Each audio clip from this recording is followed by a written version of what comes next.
Awesome. Very nice. So we'll kick things off here. So this is the 2023 budgeting and financial planning webinar. And for those that aren't too familiar with Cycle CPA, so we're a fully remote accounting firm. We do anything from bookkeeping, accounting, all the way to CFO level services. Currently work with just over 200 companies within the green industry. So looking forward to giving you guys some guidance in regard to not only the financial side, but how it could, impact your company specifically. So thanks for joining us today. Yeah, thank you. And, if there's one thing for sure, based off these last couple of years, even moving into 2023, we're definitely going to be facing some uncertainties. So if you're going to be putting yourselves in a position where you're going to be growing your business or taking on projects that are going to require cash, you're going to want to make decisions based on, as much, accurate data as you can, and, that's ultimately going to put you in a good position to remain profitable, And it really comes down to two major things, right? So you want to think about this year, 2022, right? And think about what were your bottlenecks?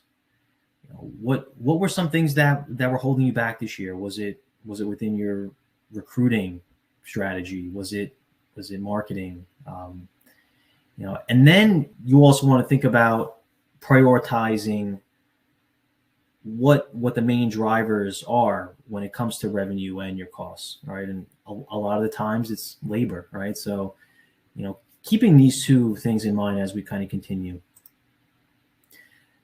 And it's no secret, inflation has been an issue for many small businesses.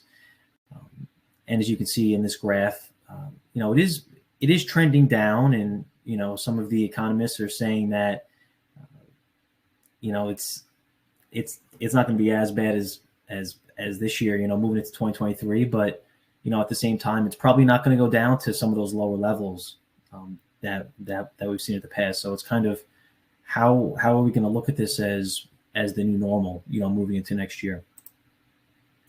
Also battling things like some of the, rising labor expenses. Another graph here from the U.S. Bureau of Labor Statistics. And trying to think about, okay, how are we going to counter this as a green industry business? And one of the first things that comes to mind when it comes to how you can strategically, make sure that your company is remaining efficient, and putting yourself in the position to succeed, moving into 2023. And I think the first thing comes to mind is software and technology, right? So a quick overview, and a lot of people think of CRMs or project management softwares, which are great, and we're seeing more and more companies utilize them. A lot of our clients use them. Things like Synced Up, Single Ops, Java, Aspire software, all of those are fantastic, right? But what are some other softwares you can implement that are going to give you that competitive edge, right? So things like Groundwork helps to automate your sales process. Nice Job, that helps to automate your reviews from your customers. Team Engine really helps with the text messaging and communicating with candidates. IntelliShift, that's a company that does telematics and fleet management. Company Cam, helping with organization when it comes to pictures of job sites. Bill.com, accounts payable. QuickBooks for the accounting side. So thinking about what a company needs now, moving into the future in order to compete. This is one major thing to think about. Yeah, and these softwares, they will help streamline, the sales team, your sales team, or maybe if that's you right now, right? Or it will help streamline your HR process, your hiring process. And a lot of the time we see that overhead salaries is a major cost within a green industry business. And so kind of using these different technologies so that way you're operating efficiently in all of those fields, so that way you can lower your overhead salary costs in the long run. Absolutely. And before you think about budgeting, it's really important to make sure that you have accurate inputs, right? All of the data that's used to basically create that budget. It's really important. So initially starting with, that bookkeeping and accounting foundation, making sure that that's accurate, making sure that, especially this time of year, that you have those reports, you have those financial statements and KPIs that you can utilize to then build out that budget. You don't want to be building out your budget based on industry averages or what your friend does down the street.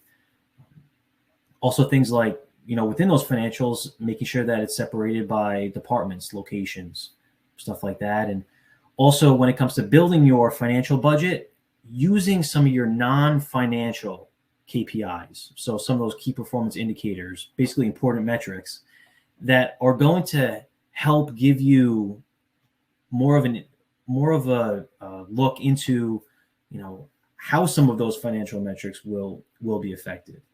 And we're going to go deeper into that within the presentation today as well.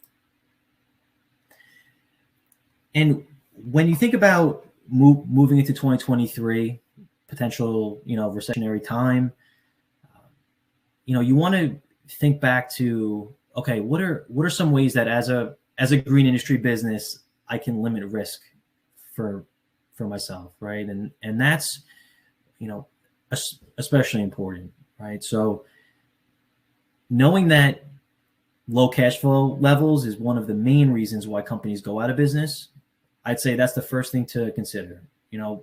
Make a plan, make a strategy to think about, okay, how am I going to make sure that my cash reserves are where they should be?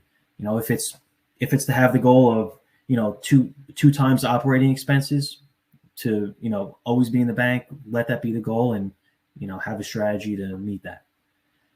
Also looking at things like client concentration. You don't want any one client making up too much of your total revenue. Business debt, right? So credit risk. You want to make sure that if you're extending credit to your clients, you want to make sure that you're at least implementing progress payments, or making sure that you're getting that upfront payment. And maybe you are now, but maybe you can even be a little bit more aggressive with it. Looking at things like project size.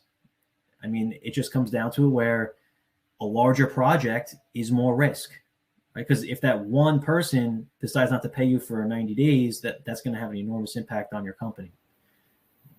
And especially moving into a time when you're really going to want to make sure that each department is profitable, you may have a loss leader, and we don't necessarily believe in a loss leader, but you may have a department that you're not making as much profit in, and it's carrying another division, or it's allowing you to bring in sales into another division. You want to keep a very close eye on those, moving into 2023, and really trying to work to become profitable in every division.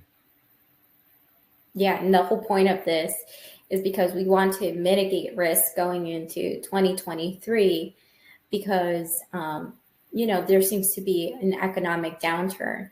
And so while you're building out your budget, it's something so important to think about, especially this year. And also, kind of continuing the risk conversation, think about things like marketing. Do all of your leads come from only one source, one platform? That could be risky, right? Or subcontractors. You may work with a lot of different clients, and your client concentration may be good, but maybe you only work with one subcontractor that does that gives you a lot of work, or that does a lot of work for you, right? So looking at recruiting strategies. Maybe things like Indeed have been great for you, right? But maybe you should at least open the door into other areas, to reduce risk. Material suppliers. Do you only build a relationship with one in your community? Maybe there's others that you can at least start a relationship with. And you want to look at the past, right? So look back at 2022 and even 2021 and see where did I experience as a business, where did I experience low cash levels? And maybe it was due to a one-off cost. Do you expect a one-off cost like that to happen in the future? And then also looking at some of the trends that you when it comes to some of the financial KPIs, whether it's revenue growth versus your overhead growth. That's a common thing that we keep an eye on, is making sure as your revenue grows by, let's say, 20%, that your overhead growth doesn't exceed that, right? So keeping a close eye on some of these metrics, and it'll give you an idea when you build out your budget. If you build out maybe a pessimistic versus an optimistic budget, you at least have that idea based on some of that past financial data. Yeah. And it's so easy to pull up historical data. If you go into your accounting software and you pull up a profit and loss by month for the last 12 months and look at it as a percentage of income, you can look visually at the fluctuations. I would start off with net profit, right? And so with net profit, sometimes if you're doing maintenance or you're in a more seasonal climate, net profit from January through April won't look so good, right? But then we won't expect it to pick up May, through year end of the season. And so that directly ties back to your cash levels, low profitability, low cash levels. And so you'll pull up the same report, but on your balance sheet by month, and you look at your bank account balances on your accounting software, and you say, wow, like January, February, my profitability was low. Let's go look at the balance sheet, and you'll see, your cash balances dip during that time frame. And so the whole point of looking at trends is so that you're able to prepare for it going into the future. And so if you need X amount of money from January through April, because this is what you needed last January through April, then you can plan for that now, or, during your busy time from May through the end of your busy season, how much to stock up for next year, so it doesn't happen again. Definitely. And I'll drop in the report name here in the chat for QuickBooks. But I mean, any accounting software is going to have this report. Awesome. And, it's also very important to look at the past information, because it'll give you insight into what service line, what department is actually worth scaling up. Because you don't want to put yourself in a position where you're actually scaling up a division that, maybe you don't operate as efficiently with, so it's an important thing to consider as well. And we did a blog on this recently, but, basically looking into 2023, what does scaling actually look like, when it comes to your revenue growth versus your expenses? And unfortunately, it's not a totally direct relationship. It's not two straight lines, and there comes times when you may have to make what we call like micro return on investment moves, micro ROI moves, where, like in point B, you can see that as a percent of your total revenue, your expenses are very high, right? That's because as a company, maybe you hired ahead of time before you had all of the revenue to support it, which is a very common thing to do. But it's a position where you're making that investment into your company, and you want that, like point B and even point C. You don't want that to coincide with some of those low cash flow levels that we saw in the previous slide. So it's important to understand, and I think a lot of companies understand that when you first start a company or you first start a division, and you make an investment to your company hoping for a return, but then you kind of maybe get a little bit too conservative with that as your company grows. But there are times when it's okay, and so it's just something to consider as well. Yeah, and it's important to have a company-wide budget that's based on accrual basis numbers. So what that means is you're recognizing the sale, whether you received the money or not, right? Whether that got deposited in your bank account or not. But then with that company-wide budget, it should be paired with a cash flow forecast that's based on cash inflows and outflows, which is that's different, right? And so we had done a budgeting webinar, and that's up on our YouTube page, where we really dive into the Excel sheet and how to actually set up an Excel for your business. So right now we're going to talk more about the strategy, but if you want to look at an example of an Excel sheet, feel free to visit our YouTube channel, Cycle CPA, and it's the Budgeting for Landscaping Businesses webinar. And when you look at the sales budget, moving into 2023, you're going to want to make every lead count more, right? And what does that mean? It means with that one lead or with those leads that your company generates through marketing, making sure that you're following up with them, that you're staying in contact with them. If you have an existing email list, making sure that you're really utilizing that and really exhausting that. If you have relationships in the community, so thinking about all of those strategies, because the more you're able to work with those leads, the more selective you're going to be able to approach them and work with the clients that are great to work with. And then also, one of the important items here is, implementing or improving your upsell strategy. So basically doing more with what you have. That's really what the theme is there for sales.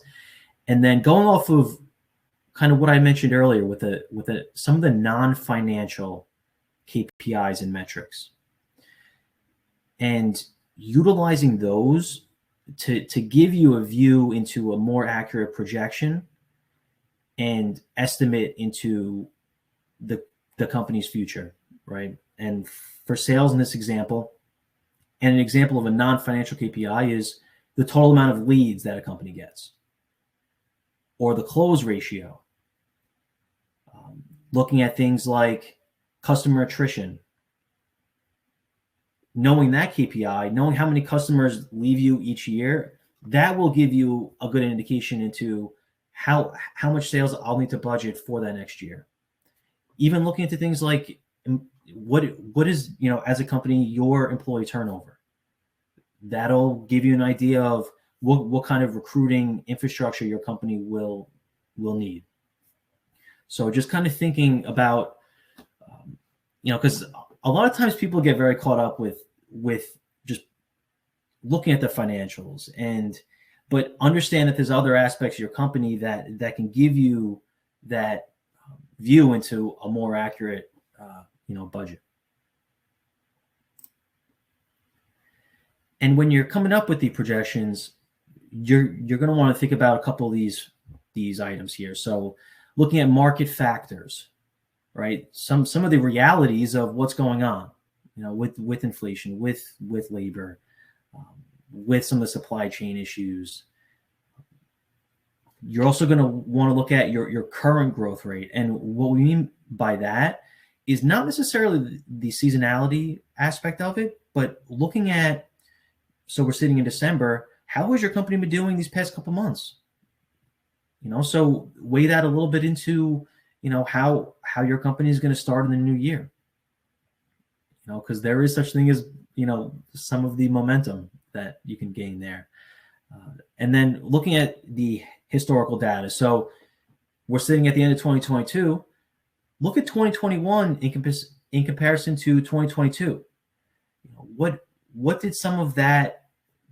What were some of those trends, and what do you expect to continue moving into 2023? Also, you may have some contracts or projects that are already in the pipeline that you already have signed to get started. Those are very clutch, I'd say, to build out an accurate budget. So utilizing some of these to make your projections. And then you also want to quantify your financial goals. So if you know that that you're trying to make $500,000 more next year, how many projects does that mean? Right? And it's important to know that goal and let your team know, because they may have a better grasp on what that number is than some of the other financial data. Looking at how it ties to your net profit and net cash flow. That's a huge thing. And then going back to, quantifying things, look at your break-even analysis, which Carl is going to go into more later. But how many clients are not only going to be needed to hit your profit goal, but how many are going to be needed just to break even? So just some things to consider.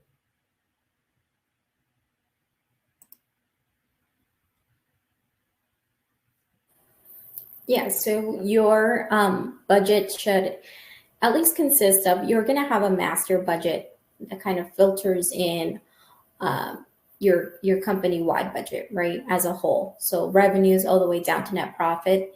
But that budget is made up of your sales and production budget and your overhead budget. So you'll first work on your sales and production budget. And this is a snippet from that webinar that I mentioned earlier on that Excel. But the biggest takeaway here is to make your budget based off of the biggest cost driver in this industry, right? The expense, the largest expense, which is what? Field labor cost, right? What you pay out to your field laborers as salaries. And so that's what this budget is driven off of, is direct labor hours. And so what you can do is you can figure out your revenue per hour rate. Like, what was it in 2022 on average? So the way that you could do that is you can download the hours from your payroll software for the whole year, and it'll give you a summary of the hours. And then you have your revenue figure on your accounting software. And so you would divide your revenue by those hours, and you'll have your revenue per hour, right? And so let's just say it was $100 per hour. I'm just throwing a number out there. It doesn't mean anything. Next year, you want to be more efficient. You're raising prices, whatever it is. Let's say that you want to increase that by 10%. Maybe this year's goal is $110 an hour. And then you can back into your budgeted direct labor hours for that month. So what that's going to be is your revenue divided by your revenue per hour, and it's going to give you your budgeted direct labor hours for that month. So for example, if you see here, the April column on the left, where it's white, that's the budgeted amount we have for this business. They want to have 100,000 in sales, but in order to have 100,000 in sales, they have to have 1,000 field labor hours. And then that would give them the $100 an hour.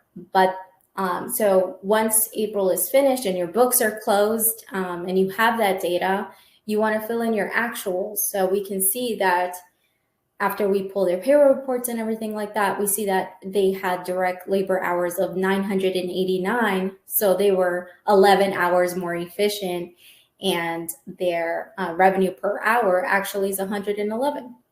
And so having that direct labor hour goal for each month is crucial, because then that also helps you with staffing.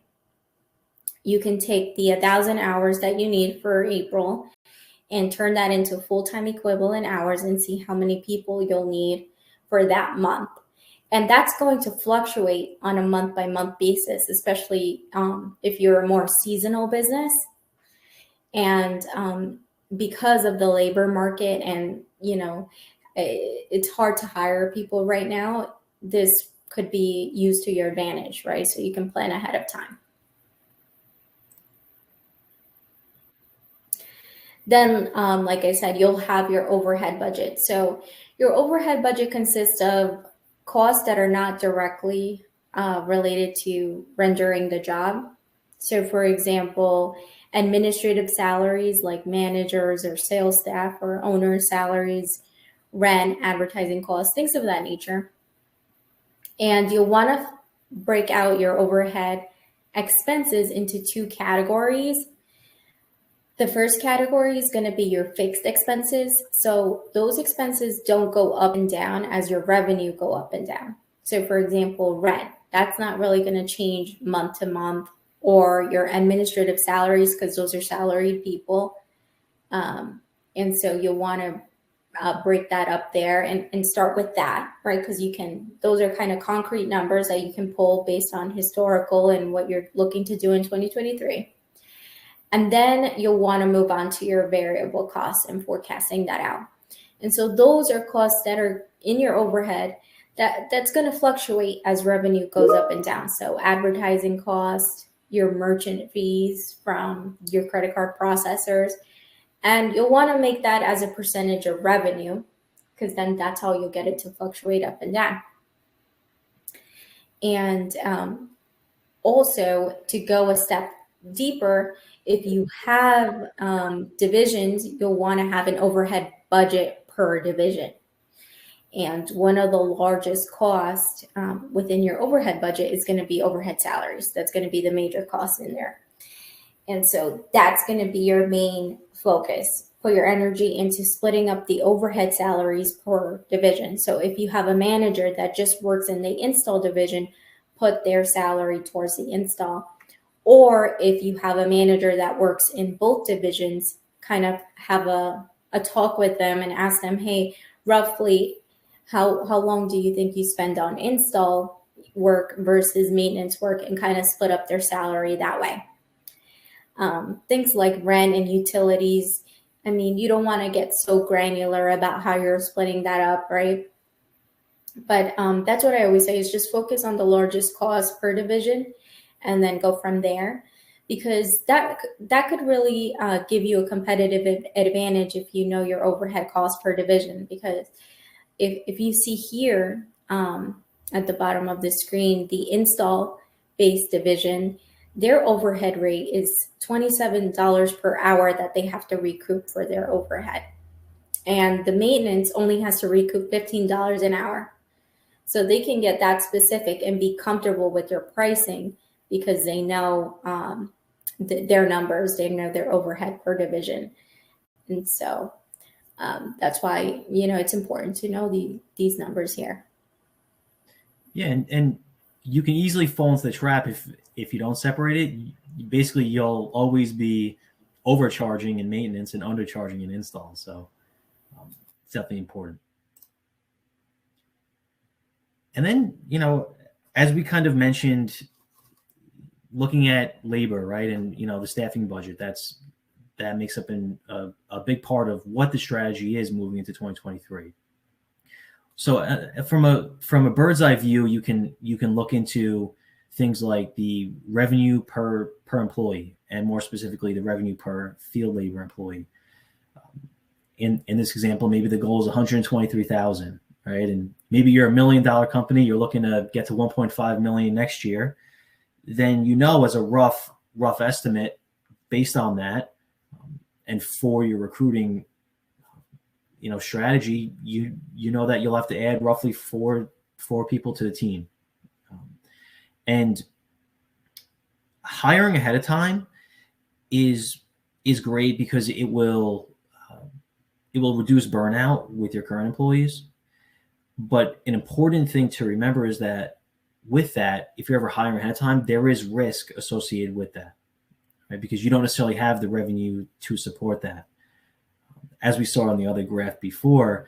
And that's why it always helps to have accurate data, have accurate financials, right? An example, if your business is growing and you can clearly see it in your financial reports from a month-to-month basis, then it gives you the confidence to know, okay, I'm bringing in those sales. So if you pair that with the fact that you're improving your recruiting strategy and you're really confident with that, you have the right equipment.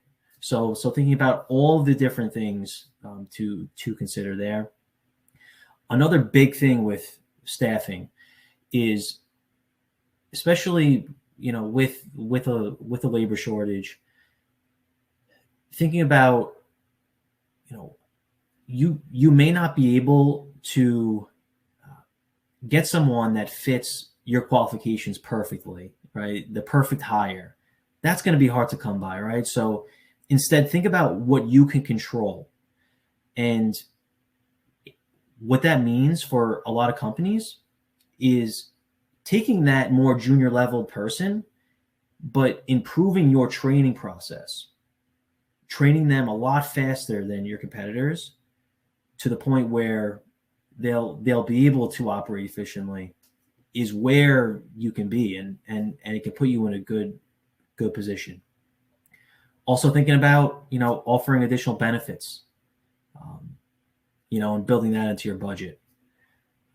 Yeah, I know a lot of businesses are looking to offer competitive benefits, to attract and retain more talented employees. And so is 2023 the year that you're going to implement a 401k plan or some type of health insurance or reimbursement for telephone, anything like that? Usually we see that being 1.5 to 2% of revenue. And then also looking at, will you use more or less subcontractors? These are things to think about as you do the budget. Make sure that you're paying yourself as the business owner for the tasks that you're handling. Because if you're not, then your net profit is truly not your net profit. And this is something to make sure you build in, especially if you're looking to exit the business one day, exit in the sense of, selling maybe, right? So you want to make sure that you're building in all of these true expenses into your company. And matching the team member's role with the appropriate tasks. So what do we mean by this? For example, you don't want a manager to do minimum wage tasks, and especially now when that manager's time is very valuable. It's very hard to go out in the market and replace him, right? So you want to think about what are some strategies to make sure that that manager is sticking with those high level tasks. Yeah, and the other day I was speaking with a business owner, and whatever the reasoning was, right? But they said that their manager is a runner, so kind of picking up supplies, dropping it off, visiting another job site, picking up supplies, dropping it off, and I just thought to myself, like, I think that could be replaced by a lower salaried person, right? Because that, like you said, Joe, that manager's time could be better utilized doing XYZ, right? Yeah, and that's why it helps to build in and document processes and systems so that you can be confident and pass off that work easily. Also looking at, when you're doing your budget, the materials and supplies line item. So you're going to want to be realistic with your customers in 2023. If there's materials that are very hard to get, you want to be upfront with them. And I think that they'll really appreciate that transparency. Be their advocate, when it comes to planning and ordering the materials. And a lot of it comes down to building that relationship, not only with the customers, but with the vendors, staying in close communication, knowing if there's any price changes. And you don't want to put yourself in the position where suppliers can change price on you daily. You want to negotiate terms where things like that, don't happen. And they have to give you a certain times heads up. And you want to make sure that when you are doing your estimating and your bidding, that your material costs are accurate, that your material catalogs are updated as well. And definitely, when it comes to a long-term strategy or looking at 2023 as a whole, if you can buy in bulk up front, that's always nice for profits. But, make sure that, going back to looking at some of the low cash flow times, make sure that, you're not going to put yourself in any situation where, it may affect your cash reserves and different things like that. And, also thinking about, okay, what is my strategy moving into 2023 in regard to, am I going to be doing work that's going to require more materials? Am I shifting more towards that model? What kind of estimating process does that mean, and different things like that.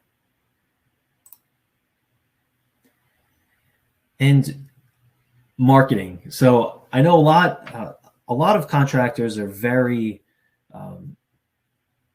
have built a great name for themselves and their community. The branding is great, which is nice. But if you find yourself in the position where that's you, but you're not making the profits or you're not really at the cash levels that you want, maybe it does have more to do with the clients that you're working with. So those word of mouth clients that you're getting in, maybe instead of that, maybe you can focus on increasing your marketing spend, which will enable you to target more higher profit customers. And then that way you can put yourself in the position of, instead of looking at the lowest cost option, look at it based on an ROI perspective, or return on investment. You may spend a little bit more, but you may be able to predict it better, and may put you in a position to make even more profits. So definitely something to think about with marketing. Yeah, and we have a question in the chat. Somebody asked, how much should they spend in marketing? So industry average is anywhere between 1 to 3%. If you want to grow, it can be north of 4 to 5%, even higher if you're just starting off and really trying to grow the company. But it is one of the benefits as you grow, especially in a recurring business model. You're now, a year later, 2 years later, you're now going to have those recurring customers that you're not going to have to market to. If anything, you can even upsell them. So, that's why we say when your business first starts out, or when you first start a new location, you're going to be spending a little bit higher marketing and advertising dollars as a percent of revenue. But, I would say it's definitely worth the investment. I think, Carla, I think you would agree. I think a lot of companies, I think there's a lot more opportunity for companies, especially with online marketing. Yeah, it's a weird cost, because we're getting in advertising. It's an expense line on your profit and loss, and you're like, oh no, this is bringing down my net profit or whatever. But really, it's an investment back into your business to create more revenue, right? And so even though that's on a profit and loss, and I'm a CPA and I know it technically belongs there, I think about it as an investment. And so just to recap, 1 to 3% is industry average, right? And that's kind of covering your attrition and things like that. But if you want to grow, a little bit more aggressively, anywhere from 5% or more to 10%, something like that, right, Joe? Definitely. Yeah. And what that actually looks like for companies in a recessionary time period, you're really looking at going back to before, how can you make sure that you're not putting yourself in a cash flow crunch? So looking at, if this black line is a company that does great branding and marketing, and even puts money towards that budget, versus the this green company where they're the ones that are ultimately going to drop below that line. So being able to maintain those leads into the company will help for you to maintain some of those cash flow levels. And also, when you're looking at your 2023 goal,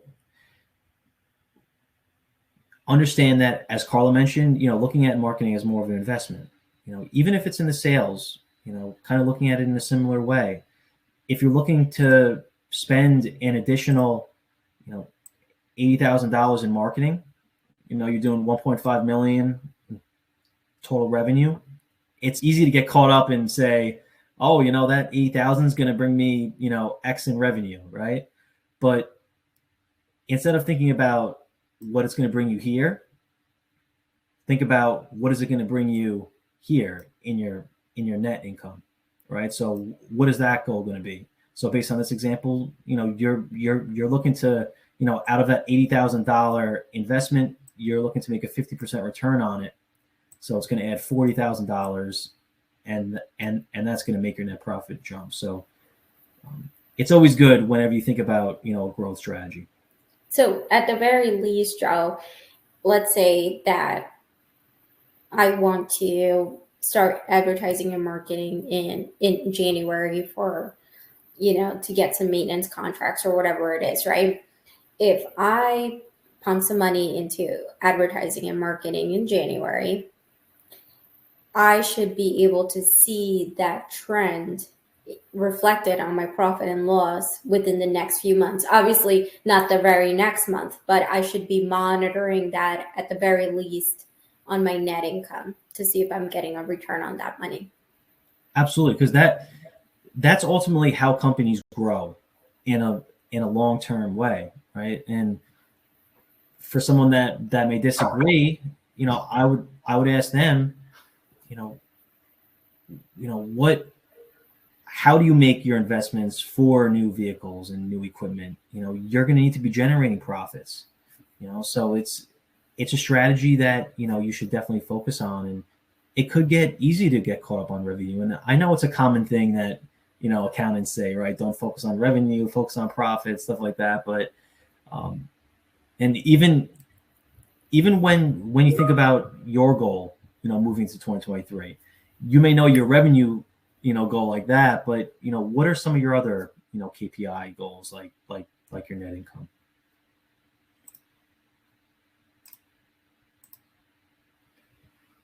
And as Carla touched on, if you're looking to grow faster than industry average, then your P&L, your profit and loss statement, and your budget is not going to look the same as an industry average company. So what does that mean, right? It means that if you're growing fast, you're going to have to spend more on employee training and development, recruiting, onboarding. You're going to have to purchase more fixed assets. You're going to have to spend more into marketing, advertising, and sales. More potential debt, especially if you're growing fast. And the efficiencies don't happen overnight. That's something that, it kind of lags behind. So it's all of these things that are going to cost your company, but it's just things to consider and be realistic about.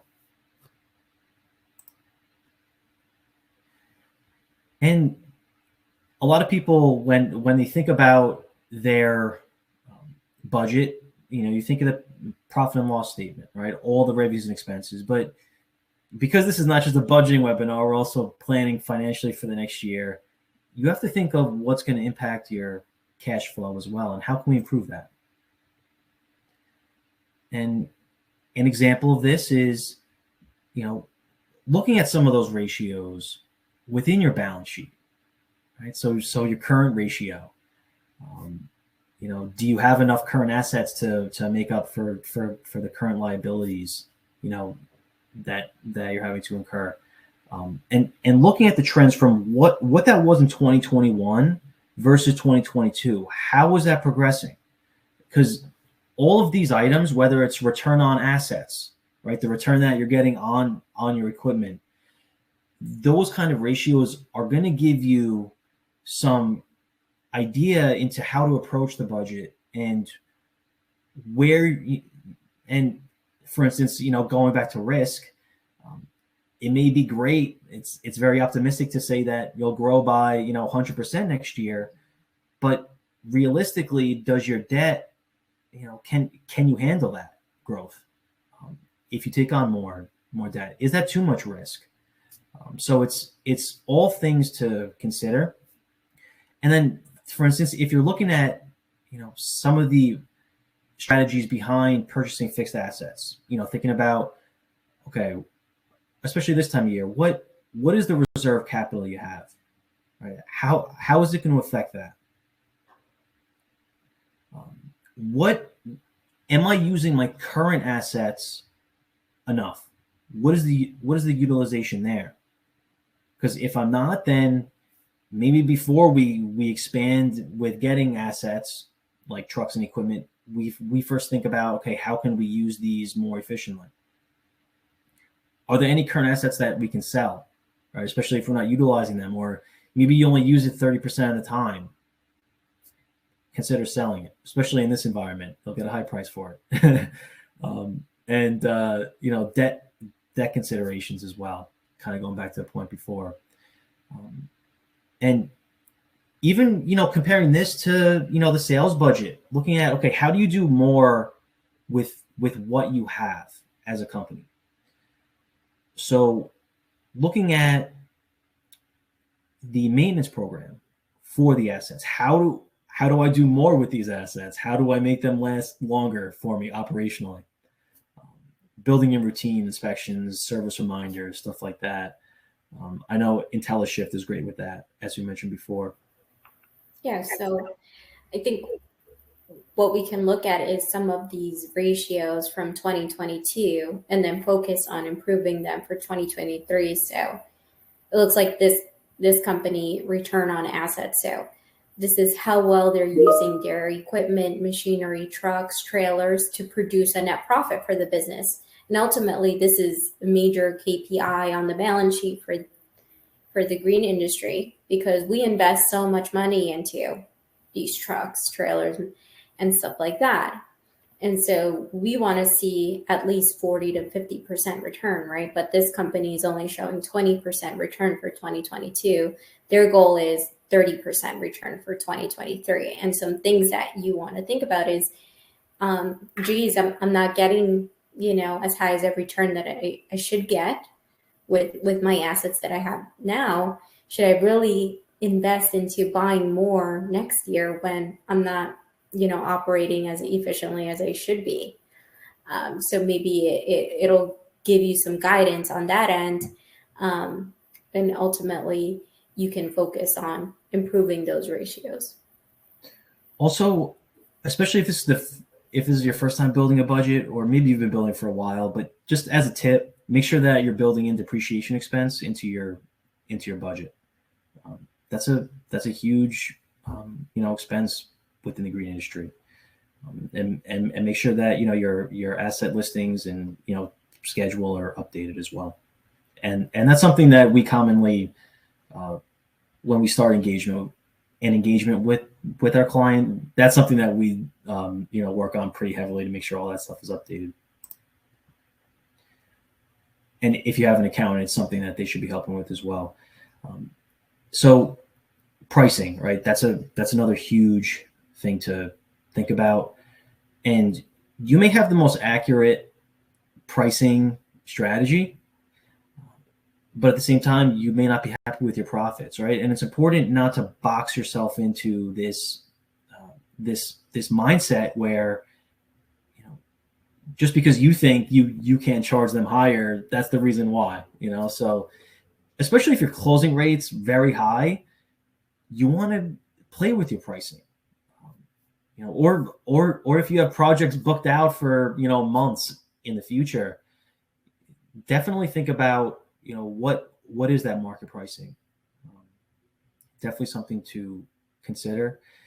And there's only so much that you can do with efficiencies, especially now, right? And it's kind of being realistic about the labor market. There's really only so much you can push employees right now, right? So it's thinking about, because they can always go to another employer that's going to pay them more and have them work less, right? So it's thinking about, okay, how can I pass these inefficiencies, some of these inefficiencies, and even a buffer for some of the unexpected things that occur. How can I pass these expenses on to the customer? That's really the name of the game here. It's trying to, and it's definitely going to be an increasingly harder thing to do moving to 2023. Just work on building the relationships with the customers, finding ways to express the value that you provide to them, maintain good customer service, kind of back to the fundamentals there. And also, think about ways that you can introduce a price increase through other means, that may benefit the customer more. So looking at different payment structures, looking at subscription models, right? So is there a different way you can bill your customers, maybe even to help with cash flow? Those are all things to consider kind of simultaneously as you think about your pricing strategy. Because sometimes it doesn't, you may be doing all the right things, but it's just some of the little tweaks that you can do with some of your strategies here. Yeah, I mean, especially for maintenance, you said subscription-based pricing. For maintenance clients, let's say you start mowing in April. April 1st, you should charge them for April services. Don't wait to bill them after the fact and then get paid in May or June for it. That's going to cause a huge cash flow strain. Get paid for the month that you're working on the first. Whether you do weekly or bi-weekly, work out a little contract with them. And I know some of you, offer snow services too, to large commercial. And I think you could do the same with them as well. Yeah. Because, I think it goes back to working with the right customers, because running a professional business, it means that you need to have certain equipment on hand, certain assets, employees, and that costs money, right? And it's something that, I think good customers understand. And, it's how a lot of the companies, a lot of the very profitable companies we work with, they're able to pay employees year round and, keep the operation going. And when you're building out your budget, you utilize your team, right? Because each one will have their own biased look into it.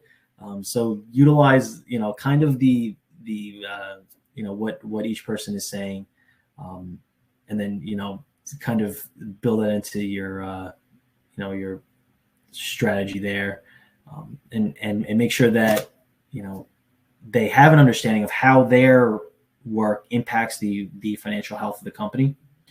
We recently ran a poll that 59% of people said employees didn't have an idea of really what that looked like. So definitely something to consider as you're building your budget as well.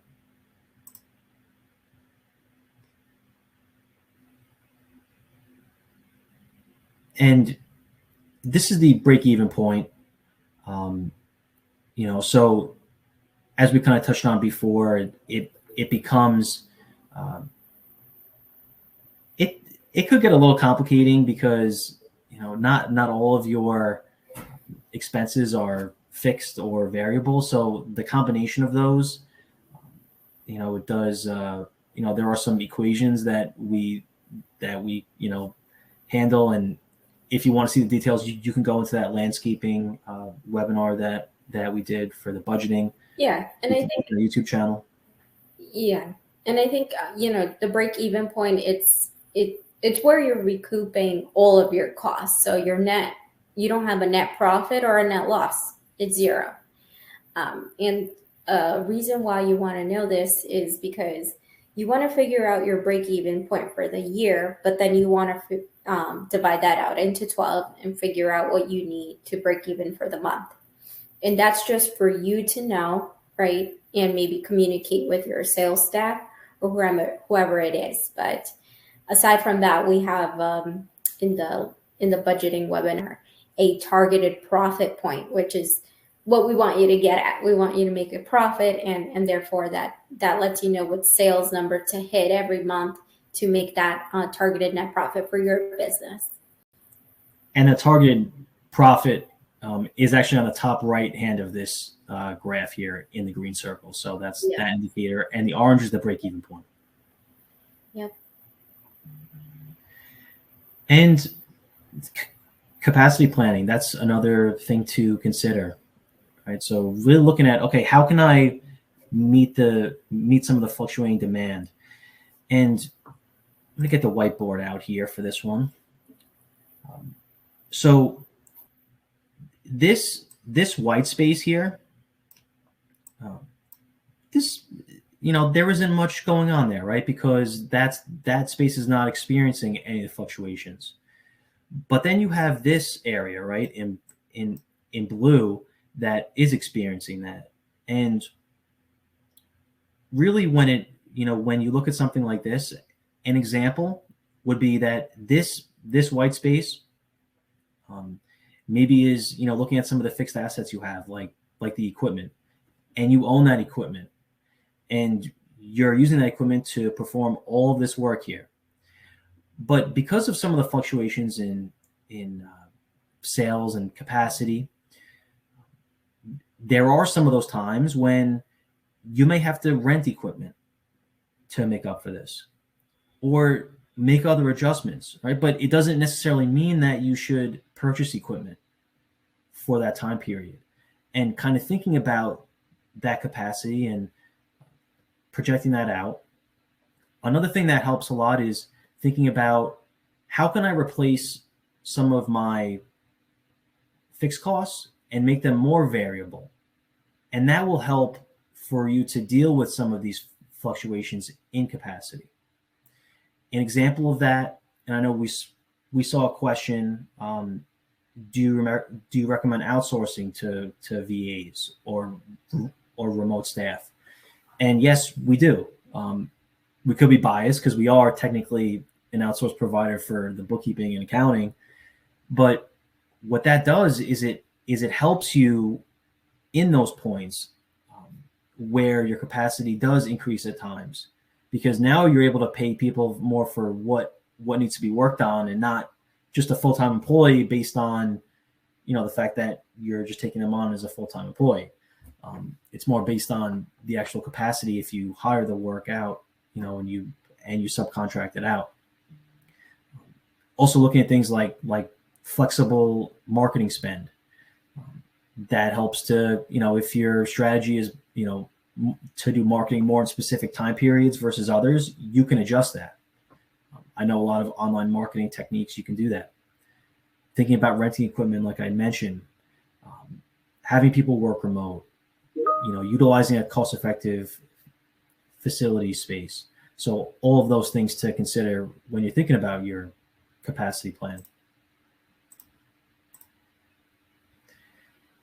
And, what is the plan for 2023 as we kind of wrap up here? When you think about all of the great business turnarounds that happen, you may see some in the news and different things like that. There are things that I've seen that are pretty common when it comes to that. It's getting back to your core services, what you were best at, what you were originally successful at, cutting the waste and motivating your team. And don't wait until you have to do these things. You want to be proactive with this. Even if you're not experiencing low profits, understand that in a company like that where you're making a lot of cash flow, there's also typically in companies like that, that's where complacency starts, and that's where there's actually more opportunity to improve. Now, you don't want to go crazy with cutting expenses when you don't have to, because there's problems with being too lean as well. But you don't want to create that culture over time where you are building in inefficiencies. And after this webinar, right, as you kind of finish up your budget or you start it, you want to be in the mindset of, it's great that you're doing it, but you want to revisit it every month or every quarter, and really think about looking at what was your actual data versus what was the budget amount, and why am I seeing the variances that I'm seeing. And the last key point here, a budget doesn't mean to spend, right? If the best example I can think of is with marketing, right? If you have a certain marketing budget, maybe it's $50,000 for the year, and if your marketing strategy is not working after as of June, halfway through the year, then you shouldn't. Then you should be looking for a different strategy, and you shouldn't just be spending that money just because you said you were going to spend $50,000 in marketing, right? So think more about ROI, think more about what you need, think more about what technology you can use instead of staffing. So just kind of some pointers there. But I know we kind of already ran over a little bit of the time here, but if you have any questions, you can kind of definitely drop it in the chat. I see a question here. The field labor hours, so that's really including, that doesn't include overhead salary. Yeah, it's people who are physically doing the work, and because that's who you're estimating for, right? The overhead people, that will be in your overhead budget. And then we have another question.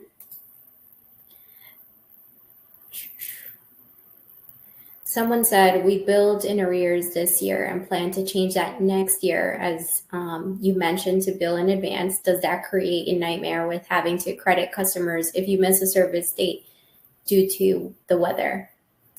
And I think with that, you missed a service date, but you're going to go back and do the same work and double the work next time you go back, right? And so that's something that you can be transparent with the client, say, and it could be in your contract. You can say, yes, if we miss something due to rain, when we come back, we will have to do double the work at that point, right? So. Yeah, kind of going back to like the bookkeeping and accounting foundation. If any of you did want to talk about some of that, I can leave the link to schedule a call with us in the comments. Yeah, and with an upcoming economic downturn, it becomes more important. Even if you do your bookkeeping on your end, you're right. It's so important to look at your numbers monthly. It's going to be more important now, because it'll allow you to see when you need to pivot, right? And kind of change things around. Someone said, what do you include in cost of goods? So things that you're directly estimating out for. So materials, direct field labor, equipment rentals, things of that nature.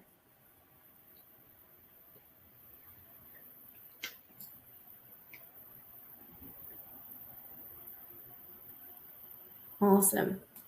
That's all the questions we had here. I hope that this budgeting webinar brought you some insight and to help you finish your budget for the next year. Super excited. about the next year and helping people, businesses in this space grow their businesses and provide financial insights. So please reach out to us if you have any questions, but it was nice seeing you all today.